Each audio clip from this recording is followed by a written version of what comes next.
Et si une seule nuit, une seule décision irréfléchie, pouvait changer toute votre vie? Clara ne cherchait rien. Ni l'amour, ni le danger, encore moins un homme comme lui. Mais parfois, les erreurs les plus folles ouvrent des portes qu'on n'aurait jamais dû franchir. Et ce qui l'attendait derrière celle-ci, allait tout bouleverser. La musique était assourdissante, les cocktails bien trop forts, et le défi, complètement ridicule. Mais rien de tout cela n'arrêta Clara lorsqu'elle entra dans l'ascenseur du Crown Regent Hotel, un peu avant 2 heures du matin. Un sourire fragile flottait sur ses lèvres, et son cœur battait trop fort pour être seulement à cause de l'alcool. Le dernier étage, murmura sa meilleure amie en riant, en appuyant sur le bouton. Juste 1 heure, d'accord? Ajouta quelqu'un derrière. Pas de retour en arrière. Clara ne répondit pas. Elle regardait les chiffres défiler. Elle n'était pas ce genre de fille. Elle était organisée, discrète, presque invisible. Le genre de personne qui classe son agenda par couleur et préfère rester chez elle en pyjama plutôt que de sortir. Mais ce soir était différent. Ce soir, tout était flou. Entre chagrin et tequila. Quelques heures plus tôt, elle avait ouvert la porte de l'appartement qu'elle partageait depuis 3 ans avec Lucas, l'homme qui lui avait promis un avenir, et elle l'avait trouvé avec une autre femme. Pas d'explication. Juste une phrase froide. On faisait une pause. Une pause, qui ressemblait surtout à une fin. Alors quand ses amis l'avaient traînée à une fête d'anniversaire bruyante en plein Manhattan, elle n'avait pas protesté. Quand les verres se sont enchaînés, elle n'a pas refusé. Et quand le défi est arrivé, elle a simplement ri. Un rire qui cachait tout ce qu'elle ne voulait pas ressentir. Les portes de l'ascenseur s'ouvrirent. Le couloir du dernier étage était étrangement silencieux. Recouvert d'un tapis rouge profond, baigné d'une lumière dorée, il donnait une impression presque irréelle. Clara avança lentement, son cœur battant. Puis elle la vit. Une porte entr'ouverte. Pas de bruit. Pas de lumière. Comme si elle l'attendait. Elle jeta un regard derrière elle. Personne. Alors, doucement, elle entra. La suite était immense. Luxueuse. Presque intimidante. Cuir, verre, reflets, et au loin, la ville qui brillait à travers les grandes baies vitrées. Mais Clara ne regarda presque rien. Le défi était simple. Entrer dans le lit. Rester 1 heure. Partir avant l'aube. Elle s'approcha de la chambre. Tout était plongé dans une pénombre douce. La lumière de la lune glissait sur les draps immaculés. Elle hésita. Puis, les mains tremblantes, elle retira sa robe en soie, la plia soigneusement, et se glissa sous les couvertures fraîches. C'est complètement fou, murmura-t-elle. Mais le lit était incroyablement confortable. Comme s'il la retenait. Comme un secret. Elle se recroquevilla, ferma les yeux, et pour la première fois de la nuit, son cœur se calma. Juste 1 heure. 1 heure pour ne plus penser. Elle n'entendit pas la porte s'ouvrir.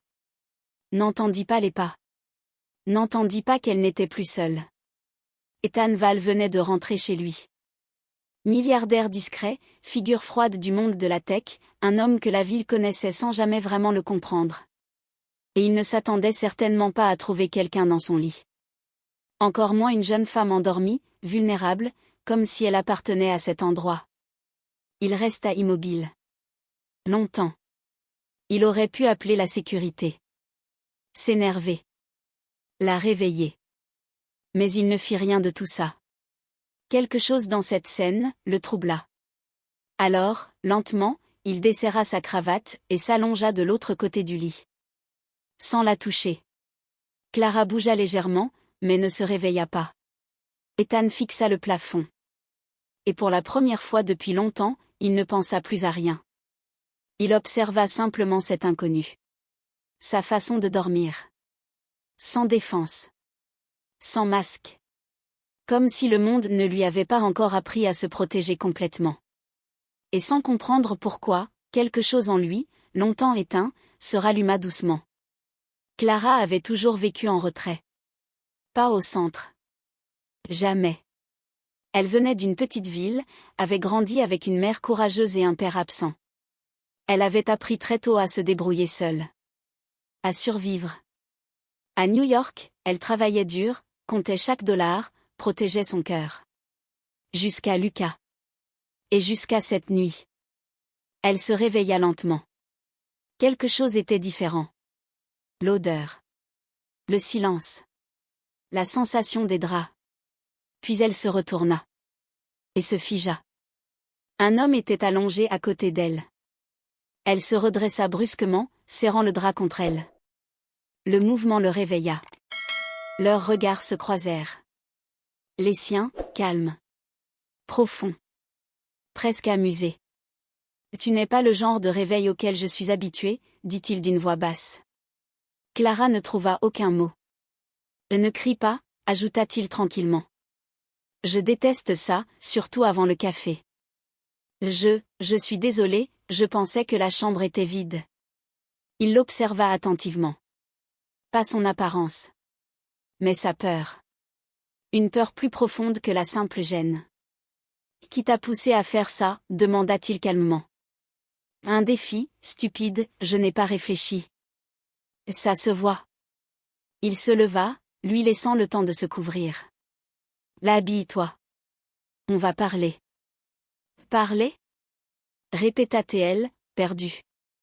Tu es entré chez moi. Tu as dormi dans mon lit. Tu me dois bien ça. Elle hocha la tête, confuse. Comment tu t'appelles?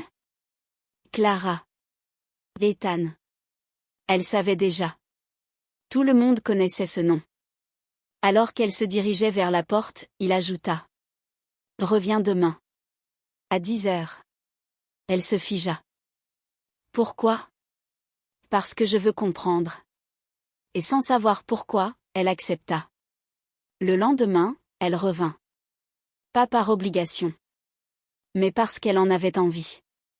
Parce qu'il y avait, dans le regard d'Ethan, quelque chose qu'elle reconnaissait. Un vide.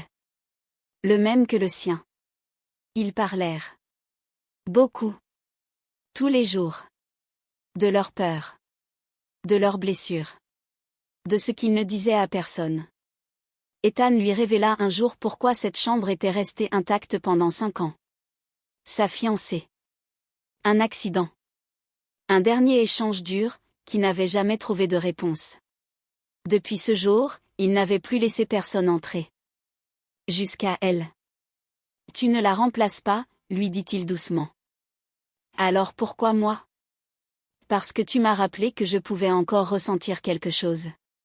Leur lien grandit. Sans promesse. Sans étiquette. Mais réel. Un jour, lors d'un gala, au milieu des regards et des apparences, Clara lui dit simplement. Je te vois. Et pour Ethan, c'était plus fort que n'importe quelle déclaration.